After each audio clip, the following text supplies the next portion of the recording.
As we dive deep into the country's economic growth, we'll be closely watching how this will impact figures this year. We're joined via Zoom today by Jonathan Ravelas, Senior Advisor at Reyes Tacandong and Company. Good morning, Jonathan. Thanks for joining us today. Good morning, Mai. So help us understand the sectors that drove last year's figures. 5.6% growth for the whole of 2024. What's the reason behind this expansion? Before we go to the challenges that prevented us from prevented the economy from reaching its full potential.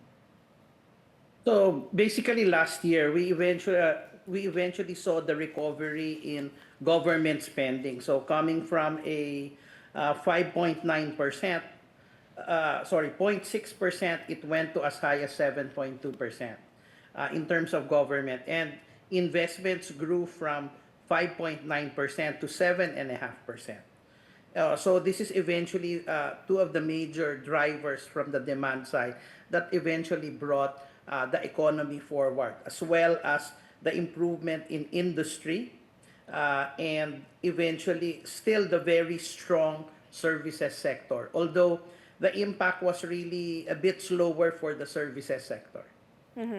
Okay, so we heard from the government side on why we failed to reach the target. The target was 6 to 6.5%. We heard from the government side. What do you think was the reason behind this?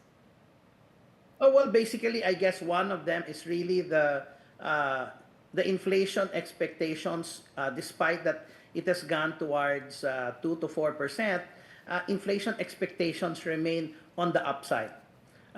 People are still feeling the high prices, and this is, I think, also created the expectations of a slower cut in the policy rates of the central bank. So, meaning cost of doing business remained high and elevated, and was very different from the expectations at the early part of the year, where people were expecting the U.S. Fed to cut more aggressively than more than 100 basis points. But the Fed delivered 100 basis points. We failed to deliver the 100 basis points. We've only done 75 basis points.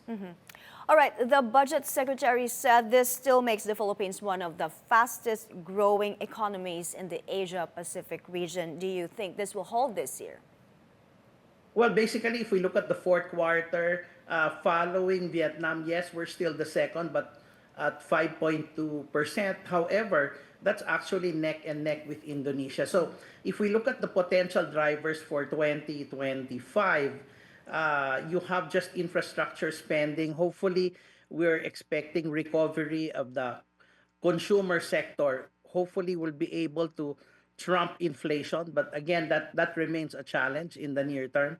And of course, we're expecting the tailwinds from the national election spending. So that should try to cling to close to a 6% GDP growth. But it remains a challenge given the external factor of Trump's trade war. Yes. So what is your growth forecast for the first quarter of 2025? Oh, we're basically looking at least looking at around a recovery of at least 5.5%. And for the full year, we're looking at least between 5.8 to around 6.3. So the best case is around 6.3. The baseline view is a 6%. At worst, is 5.8%. Right. Okay. The NEDA said the U.S. aid freeze will have minimal effect. Will have minimal effect on the Philippine economy. Do you agree? Yes. I think the key factor really is we need to push through with the infrastructure program, because this will eventually entail the support for the manufacturing sector, which hopefully will deliver a new set of jobs and at the same time attract foreign investment, especially now that the peso is slightly weaker. All right, final question. How will the Trump policies, especially on tariffs, how will this affect us? Oh, well, basically, again, it will make Philippine exports more costly. At the same time, and the challenges, of course, is that other countries that will be levied tax will create a reason for them to devalue their currency so that they will be more competitive. And the end result of a Trump trade tariff will basically mean competitive devaluation. So we will see this mostly in emerging market currency, therefore causing the dollar to strengthen. And this is supported by the pause of the Fed, which will mean a stronger dollar. So over the next few months, and if Trump really indeed goes through with the 25% tomorrow, which is his self-imposed deadline, then that could create the beginning of a more aggressive dollar stance. All right, thanks, Jonathan. Thanks for your insights. All right, thank you. Good Jonathan morning. Ravelas of Reyes Tacandong and Company.